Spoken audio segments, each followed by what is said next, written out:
ভগবান বা দেবদেবী আমরা শুনেছি তারা নাকি স্বর্গে থাকে, উপরে থাকে। তো সেরকমই এক দেবীকে আজকে খুঁজে পাওয়া গেছে, যে ভূমি থেকে 1000 মিটার উপরে থাকে। সরস্বতী দেবী, এই দেবী পাওয়া গেছে।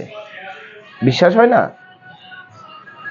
সরস্বতী দেবী, আমরা জানি এই যে পশ্চিমবঙ্গে এই যে চাকরি নিয়ে এত দুর্নীতি, সবাই টাকা দিয়ে ঘুষ দিয়ে চাকরি করাতে যায়। চাকরি করতে গিয়ে দেখা যাচ্ছে যে ক্লাসরুমে গিয়ে ঘুমায়, ক্লাসরুমে গিয়ে ছাত্রদের দিয়ে মাথা টেপায়, স্কুল করে না, ঠিকমতো স্কুল করে না। শিক্ষকরা, অনেক শিক্ষক আছেন নিজেদের নাম সই পর্যন্ত করতে পারে না, এমনও শিক্ষক আছে। পশ্চিমবঙ্গে বর্তমানে এমন একটা নৈরাজ্য চলছে। সেই পশ্চিমবঙ্গের ভিতরে একটা জেলা আছে, পুরুলিয়া জেলা। সেই পুরুলিয়া জেলা ভূপৃষ্ঠ থেকে 1000 মিটার উপরে সরস্বতী দেবীর বাসস্থান।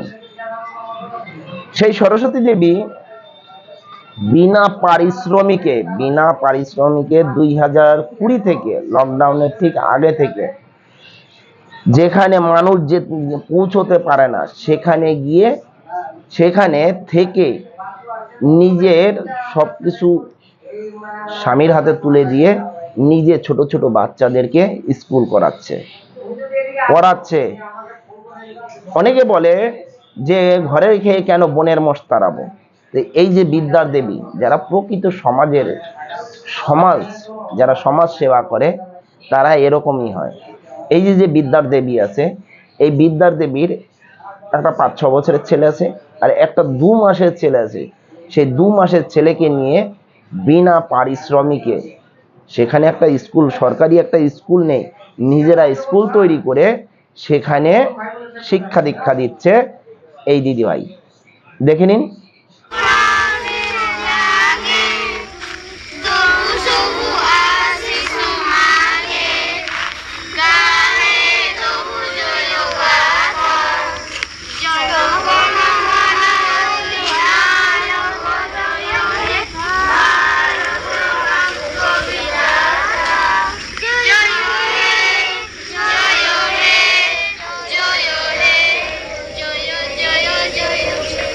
আমরা পড়াশোনা করব, আমরা বড় বড় অফিসার হব, চাকরি করবি, কেউ ইঞ্জিনিয়ার, কেউ ডাক্তার হবি তো। ম্যাডাম ভালো আছেন? হ্যাঁ ভালো আছি। এটা প্রণাম করবো আপনাকে।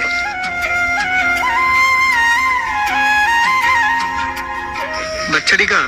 আমার। বাচ্চাটি আপনার? হ্যাঁ। কি নাম? খেরওয়াল মুর্মু।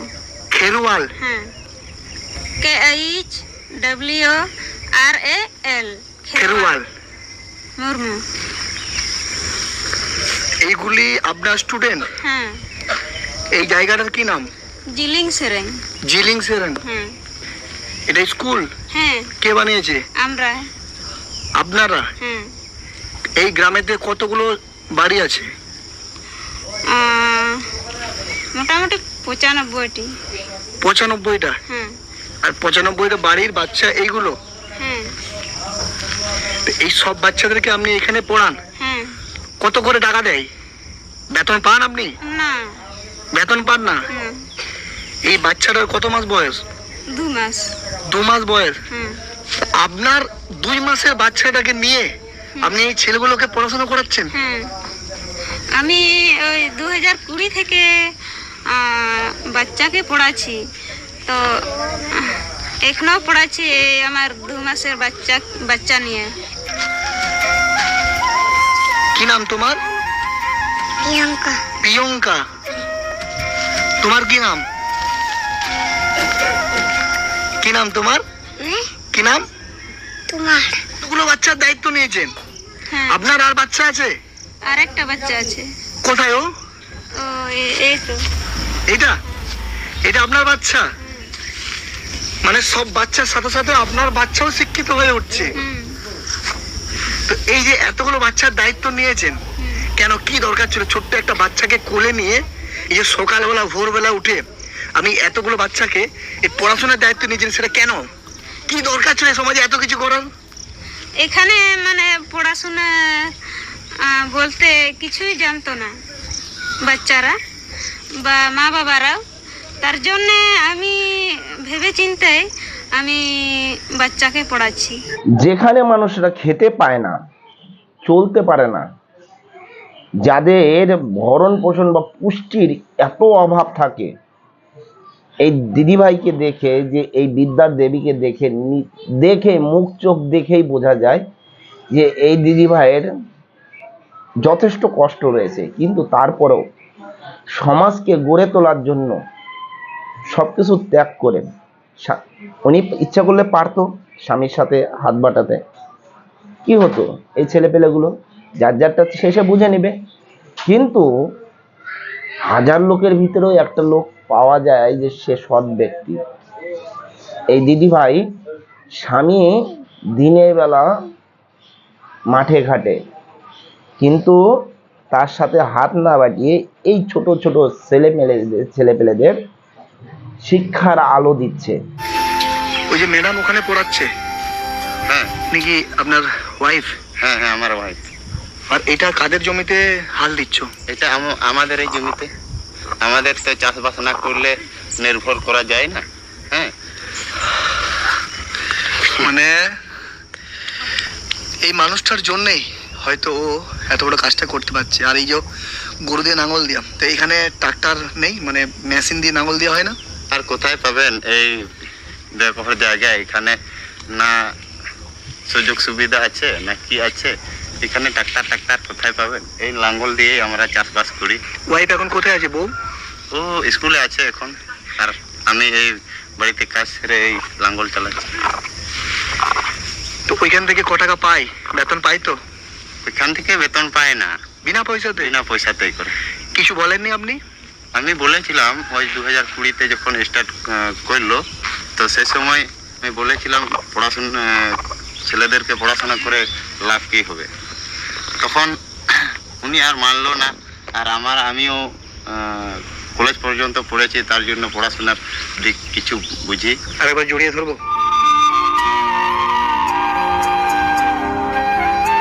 মানে আমরা ঈশ্বরের দর্শন করার জন্য আমরা বিভিন্ন জায়গায় যাই, কিন্তু আমাদের বাড়ির পাশেই আমাদের কাছাকাছি দিয়ে অনেক ঈশ্বর লুকিয়ে আছে। ম্যাডাম ওই যে ড্রেসগুলো, একই কালারের যে ড্রেসগুলো পরে আছে, দেখি বাবা একটু।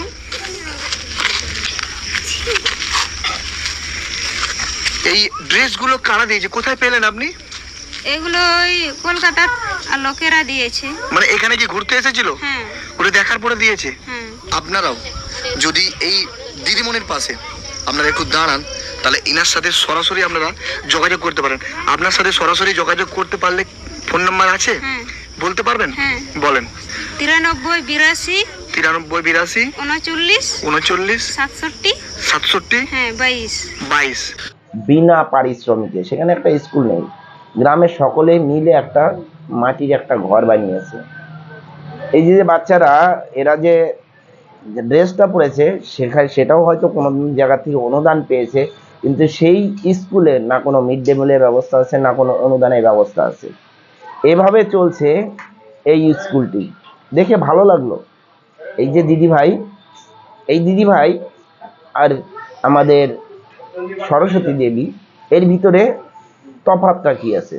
একটা কথায় আছে যে মানুষ রূপে ভগবান যে ঘরে ঘরে রয়, সেমনি এই দিদিভাইকে ভগবান স্বরূপ দেখাই বলা যায়। কারণ যেখানে শিক্ষার আলো নেই, সেখানে সরস্বতী রূপে সে উপস্থিত হয়েছে।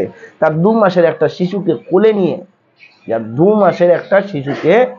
কোলে নিয়ে, সে ক্লাস করাচ্ছে ছোট ছোট বাচ্চাদের, তাদের জ্ঞানের আলো ফোটানোর জন্য। কেউ ডাক্তার হবে, কেউ ইঞ্জিনিয়ার হবে। তাদের অদম্য পরিকল্পনা, যেখানে মানুষ ঘুরতে পর্যন্ত যায় না, সেই সব জায়গায় এটা হচ্ছে। দেখে নিশ্চয়ই ভালো লাগছে আপনাদের, কি বলেন আপনারা? যদি এরকম দিদি ভাই বা এরকম দেবী আমরা চাই প্রতিটা সমাজে গড়ে উঠুক। এই শিক্ষা, এই যে টাকা নিয়ে শিক্ষা বা ঘুষ নিয়ে শিক্ষা, এই শিক্ষা যেখানে শিক্ষকরা নাম সই করতে পারে না, সেখানে তারা টাকা দিয়ে চাকরি নিচ্ছে। আর সেই চাকরির জন্য ঘুষ দিয়ে টাকা মানে চাকরির জন্য 2016 সালে প্যানেল বাতিল হয়েছে। তবে এই দেবী দরকার না আমাদের এই সমাজ দরকার, কোনটা আপনারা ভেবেচিন্তে উত্তর দিবেন। জয় হিন্দ, বন্দে মাতরম, ভারত মাতা কি জয়।